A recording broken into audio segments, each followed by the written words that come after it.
This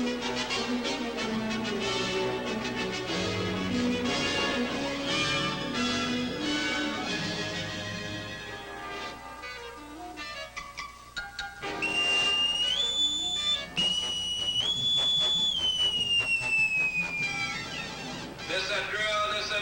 General quarters. All hands man your battle station. Prepare for missile firing exercise.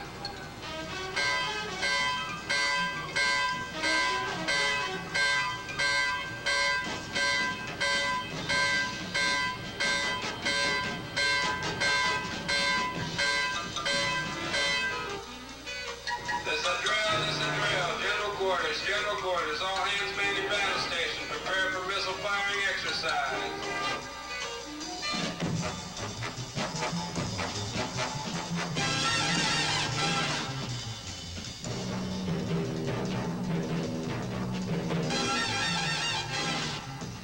After control board, manned and ready. Battle stations manned and ready. This time it's only a drill. Practice for the real thing. But the men of this ship know that the harder they work to get ready for the real thing, the less likely it is to happen. Meet Bob Duncan, age 19, and a member of one of the world's great naval teams, the nuclear fleet of the United States Navy. The Talos missile is just one weapon in its mighty arsenal.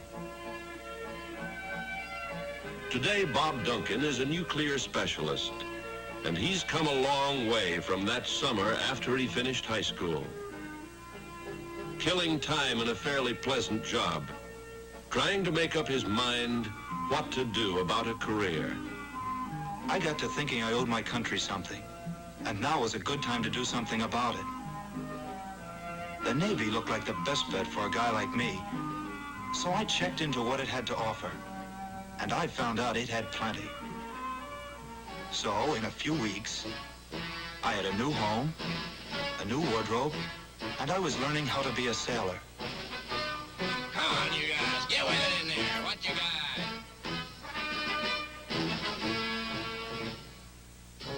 Basic training, boot camp, was pretty much what I expected. Getting yourself in shape, studying, learning about Navy traditions, and drilling. Even the drilling was okay, once I learned how to tell my left foot from my right. The company commander was, well, no Navy man ever forgets his boot camp company commander. And I only thought I was in shape. I learned what it was like to feel like a Navy man. And I liked the feeling. We didn't talk about it, but I know the guys around me felt the same way. And the more I learned about the Navy, the more I began to think that maybe I'd really latched on to something. You men have been in the Navy a couple of weeks now. In the beginning, they'll look a little like sailors. You notice I said a little. You still have a long way to go. The beginning point in Bob Duncan's young life came one day at a lecture they called career motivation. He found out that the Navy has dozens of job opportunities, and each one seemed more interesting than the last.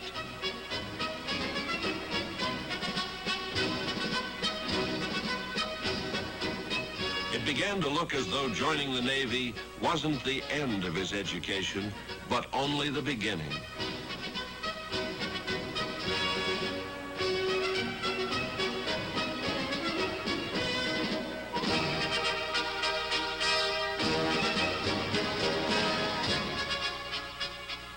He knew that this kind of training would cost thousands of dollars on the outside, if it was available at all.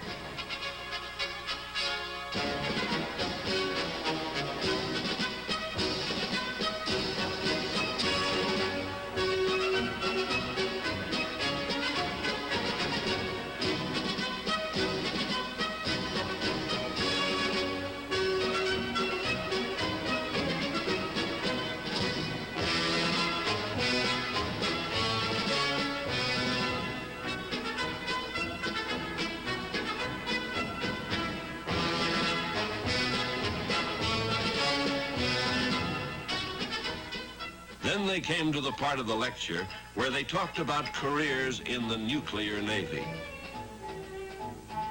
There's no finer educational opportunity in the Navy than the nuclear power program.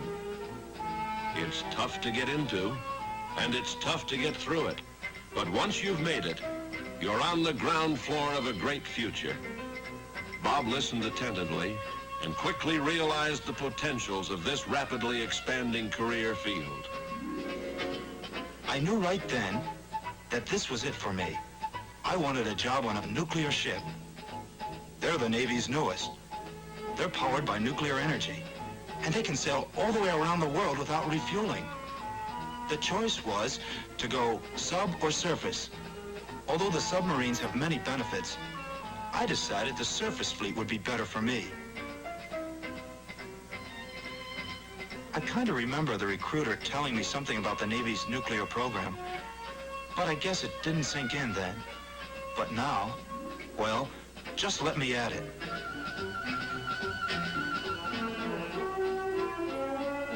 For the next few days, Bob read and talked about the nuclear Navy every chance he got. It began to shape up as the next best thing to going to college. It was a chance to get a good education. And the frosting on the cake was the fact that a nuclear specialty rating meant extra pay. Being accepted for nuclear power training did mean signing on for 2 more years. But by now, he knew it was worth it. So when the time came to make the big decision, in the classifier's office, Bob Duncan knew what he wanted, and he got it. He was so anxious to get started, those few days that were left in boot camp seemed to drag by. But one day, it was all over.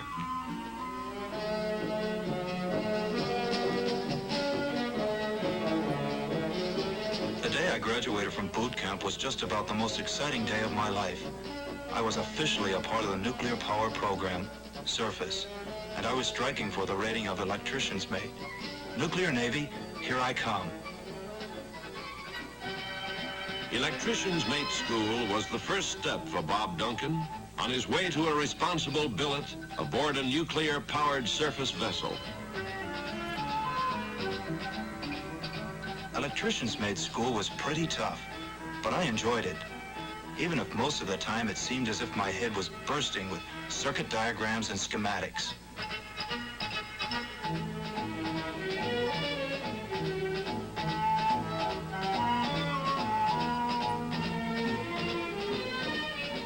But finally, some of it began to make sense. We learned in classrooms. We learned in laboratories.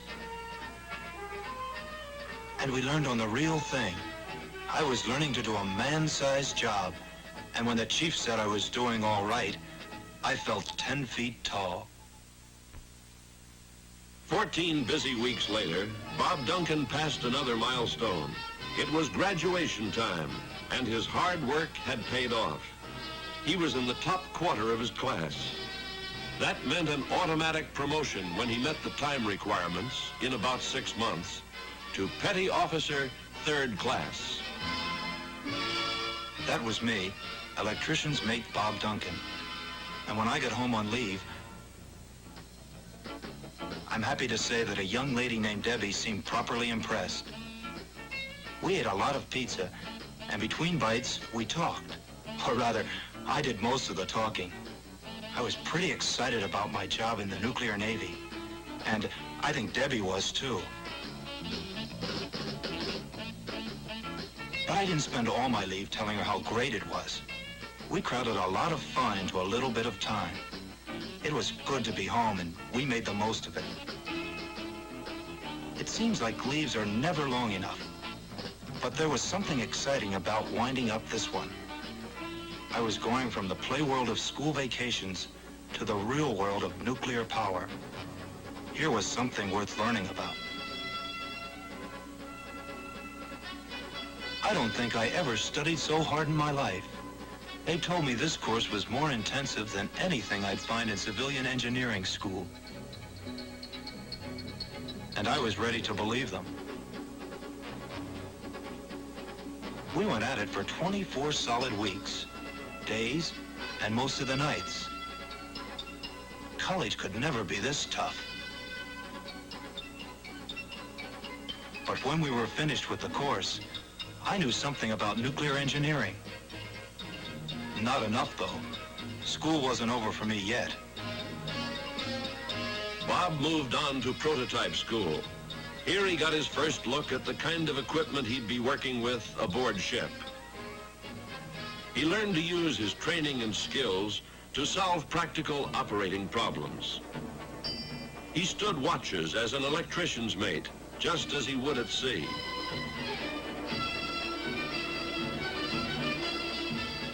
He learned to double in brass, to stand watches for men with other nuclear ratings. He found out how important it was to understand the function of every other man on the team. It showed him how each had to depend on the other fellow doing his job well. And it proved to him that every team member contributed a vital part to the successful operation of the ship. This time, the training process lasted 26 weeks. And when it was over, Bob Duncan knew how to operate a nuclear power plant and was beginning to understand the big responsibility that would be his from the very moment he reported aboard ship.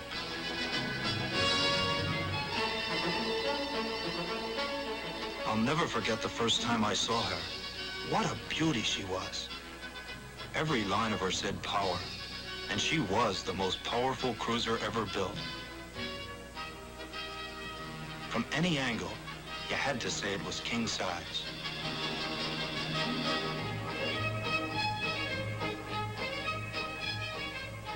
I could hardly wait to meet her, but you know how it is.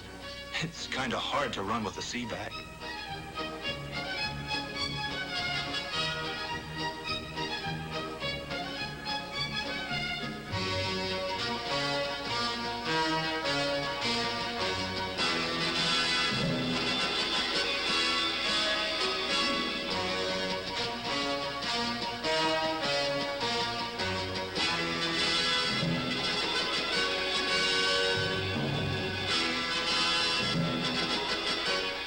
Duncan, RH, electrician's mate 3rd class, reporting on board, sir.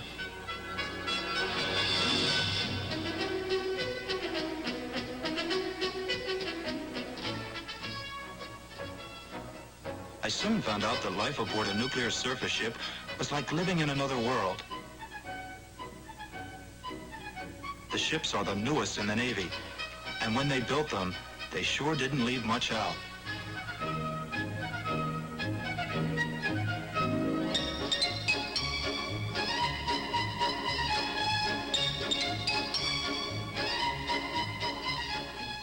Naturally, like everybody else on his first tour of sea duty, I managed to get lost a couple of times.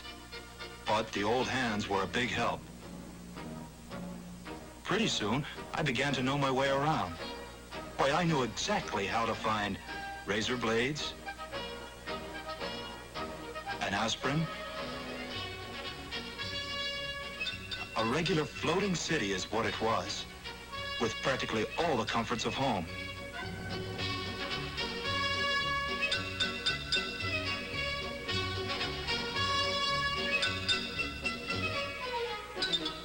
I could even get a chocolate sundae.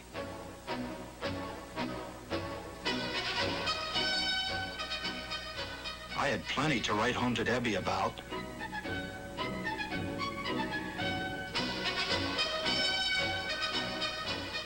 And she seemed to be as excited about my new life as I was.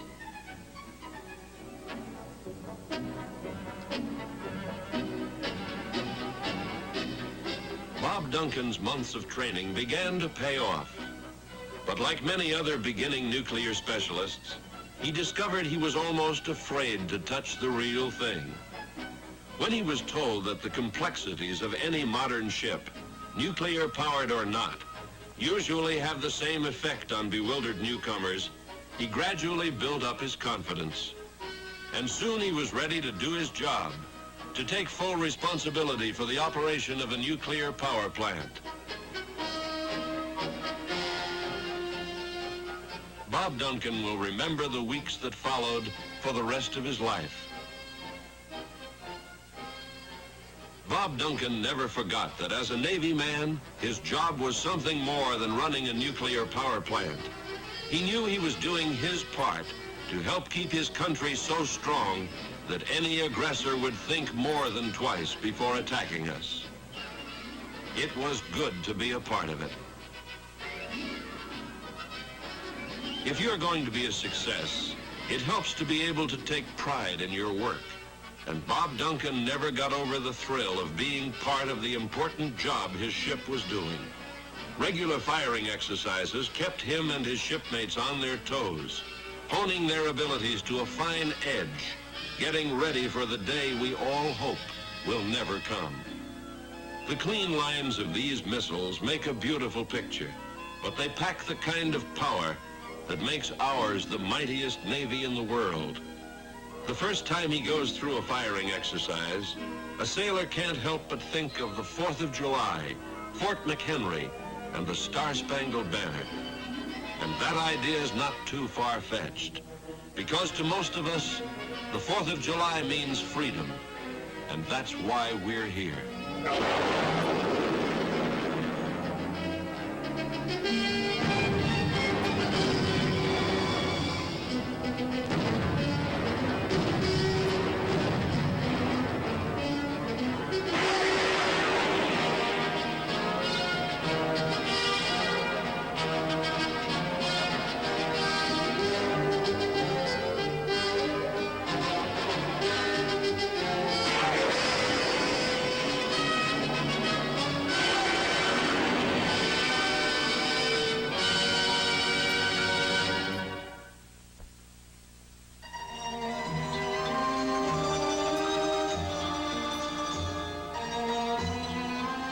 The weeks that followed were interesting ones, filled with adventure and excitement.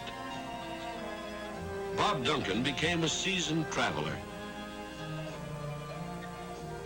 You'd hardly call it shore leave, but every sailor loves to visit Venice.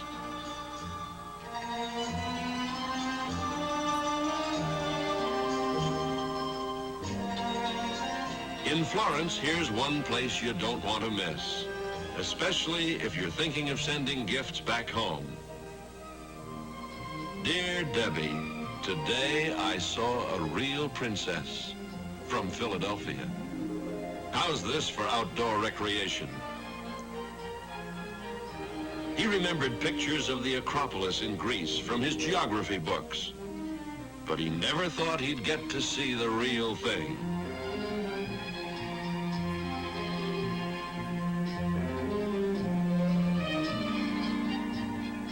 If ever the old saying about join the Navy and see the world was true, it was in the nuclear Navy.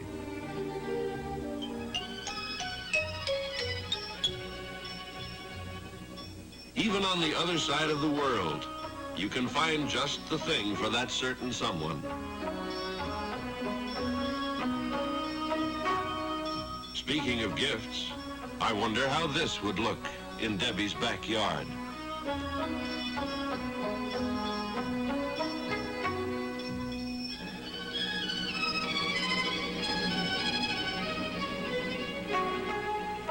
There's plenty of time for play in the Navy, but sooner or later it's back to work.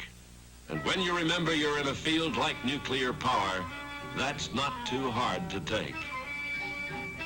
Yes, Bob Duncan lives and works in the world of the atom. He's building his future on it. Sometime during those exciting weeks, he added another stripe to his sleeve and became an electrician's mate, second class. That extra stripe was pretty important to me. I knew then I was moving right along in my career. And I could start to think about things like getting married and raising a family. And to think seriously of a future in nuclear energy. The challenge of the age of the atom was summed up by President Lyndon B. Johnson when he said, "It is characteristic of nuclear energy that its great potential is continually expanding. The full range of its ultimate contributions cannot be foreseen. We must continually press forward the discovery of areas and applications of which we have not yet dreamed. To Bob Duncan, the nuclear age is no dream. It is very part of his life right now. In learning to be a Navy nuclear specialist, he has prepared himself to be a pioneer on the frontier of the future, blazing the trail for generations to come. With his specialized training and experience, he will grow with the expanding world of the atom, using his newly learned skills to shape a brighter future for himself and his country.